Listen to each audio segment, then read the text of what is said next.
Okay, so we've been talking about setting primary goals. Okay, these are the three most important goals. And after we've set the goals, how do we go about achieving these goals? So today I want to talk about strategies.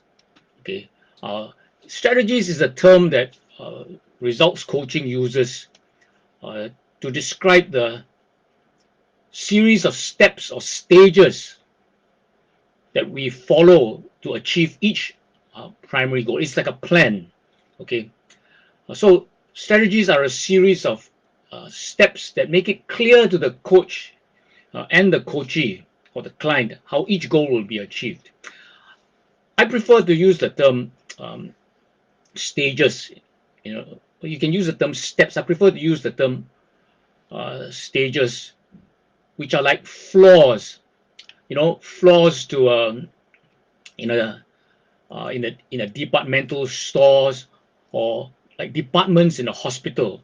For example, the first stage, uh, if you're getting treatment, is to visit in the hospital, is to go to registration. Okay. Then the next stage is to do the basic tests, whether it's blood pressure or your weight and your height, or your ECG. Okay. Then after that, the next stage is to uh, go and see your consultant. Okay. Then after you've seen the consultant, the next stage is payment. Okay. And then after that, is to collect the drugs, the medication from the pharmacy. So there are various stages, and at each stage or each department, there will be various actions that you will take. Okay, for example, in the consultant, when you see the consultant, there are various things he will suggest that you do. It could be do more tests or get some exercise done, and what kind of exercise, or what's your diet. These are different actions that you will take at each stage. Okay, so we create strategies for each goal once the three primary goals are set and finalized, and then we review these strategies every coaching session. So why do we set strategies? We've got this goal. Why don't we just jump into it? Okay. Well, then a couple of reasons why we want to set strategies. Because when you set these strategies, it creates a strong sense of possibility. You're because you're breaking this big goal into stages, into strategies. Okay. A second reason why it's good to do is because you prioritize your actions. Okay, it becomes clear which actions need to be done before others. For example, my example of the hospital. Okay, um, you know, before you even step in the hospital today, uh, they will ask you these questions related to previous infections, COVID, and all that. Because if you can't clear that stage, then you can't go on to see the consultant or do some other things. Okay, so you prioritize the actions. Okay, now, so how do we go about doing it? So strategies are part of the plan for achieving the goal. Okay, they are the stages that we will need to take to get there. And what we do is we work with these strategies every week. Okay, to make sure that we're staying on track with these goals. We clear one strategy before we move to the next, so that you can achieve these goals within the time frame. And we're looking at maybe 5 to 8 strategies for each goal. Okay. What are some questions you can ask? We talked a lot about questions. Well, I just don't want to go into questions, but let me just share. For example, it's very, very simple. You ask the client, what are the steps we will need to take to get to the goal? Okay. Then what's the very first thing we need to tackle? Maybe is there anything you can do concurrently? So questions you can ask. Now, what's a framework? Okay, so there's certain sets of stages. Okay, that it's almost like a format that you can have, a framework that you can have. And we've just learned about the grow coaching model. So I suggest let's just use grow. Okay, what we learned, GROW, as a framework or format to develop these strategies. So G is the goal. So the first thing is create an inspiring vision of what achieving the goal would be like.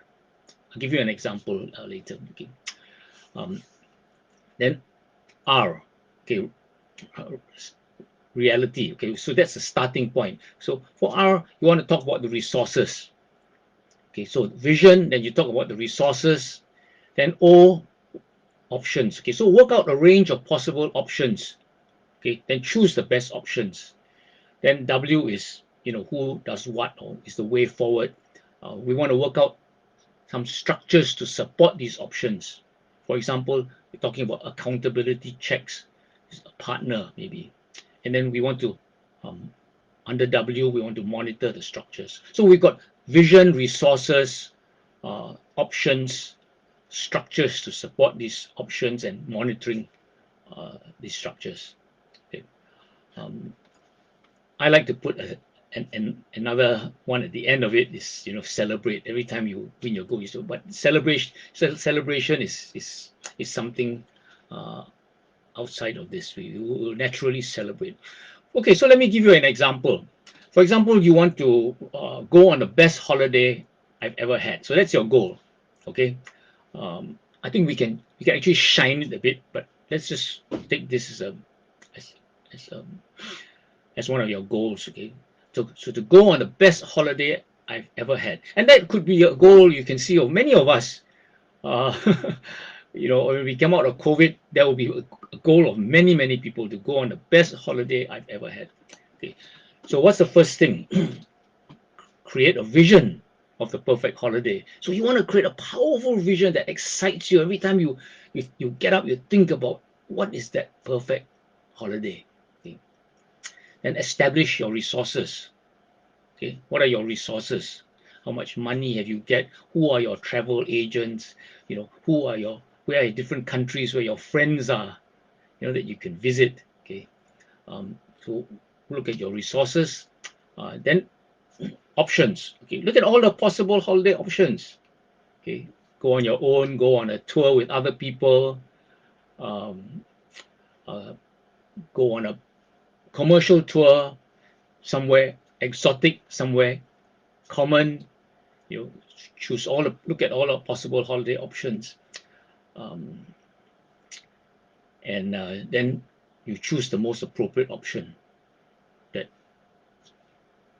meets uh, your resources and the constraints of your family. For example, if you are going with uh, with a parent who is in a wheelchair, then climbing a mountain is not an option, not one of the options. Okay, so you choose the appropriate option, and then what are the structures to support that? Okay, a timetable. Okay, would be something. If it's a holiday, what's a timetable? What needs to be done and by whom? And then you monitor that timetable. Okay, so these are the strategies. Create a vision would be a strategy. Establish your resources would be the next stage. Okay, look at possible holiday options would be the next stage. Then after that, choose the most appropriate option. Come up with a timetable. That's another stage. Monitor. That's another stage. Okay. Now let's talk about actions. Okay, so as you progress at each stage, you're creating new actions each week that will help you adjust to the actual situation. Are you meeting your goals in that particular stage? So in the example above, the holiday item 5 is a timetable of what needs to be done by whom. So some possible actions during that time would be to raise more funds. Okay, you may need to raise more funds. Part of the holiday may require you to learn how to cycle. Okay, part of that actions that will be required to borrow some equipment. Okay, so these are the various action steps you would go through with your coach. And so here are some tools used to create actions, and tools are coaching tools. Okay, just uh, give you an example. So silence could be a tool. Okay, you read the coachee, his goal and his strategy, and then you elicit action by just holding back and not saying anything. Let the client naturally start talking. Okay, I like to use that a lot. Okay, empowering would be another tool. So you ask them, what could you come up with next? What would really blow your mind? So empower them, think big. Then you could frame things. Okay, for example, imagine your confidence was no longer an issue. What would you do? So imagine your confidence was no longer an issue. What would you do? Another tool is what we call tickling, where you suggest possibilities. Okay, we try. Coach tries not to do that, but sometimes I've got some experience, so you can suggest some possibilities. Reminding is another tool. Okay, so when you set strategies, for example, you remind the client. When we set strategies, you suggested that you'd like to work on your time management. Would this be the time to work on that? Okay, so you know what he has said. You're just reminding them of what they have already um, uh, come up with. Stretching is another tool. Okay, taking the action further. For example, is that enough of a challenge for you? If you were to stretch yourself even further, what would that look like? Okay. Then there's requesting, where you actually ask them to take some action. Would you be willing to do something right now about it? Okay, that's stretching, challenging. Okay, so I thought this would be useful to talk about how we come up with, how we develop goals. You know, the framework is the most useful thing, where you want to create a vision of a perfect holiday. For example, in my own goal, uh, right now, to say bye bye to my belly, to be 55 kg and have washboard abs. My visualization is I visualize myself in a photo standing next to Alfred Lim. Okay, that's my visualization. Okay, uh, okay, so that's it for today. Um, let's. I suggest you go back for homework. Uh, One of the primary goals that you came up with, okay, work out a set of strategies for that primary goal, and share it with your buddy, share it with your upline, share it with me if you want to, okay, and I'll help you work through that.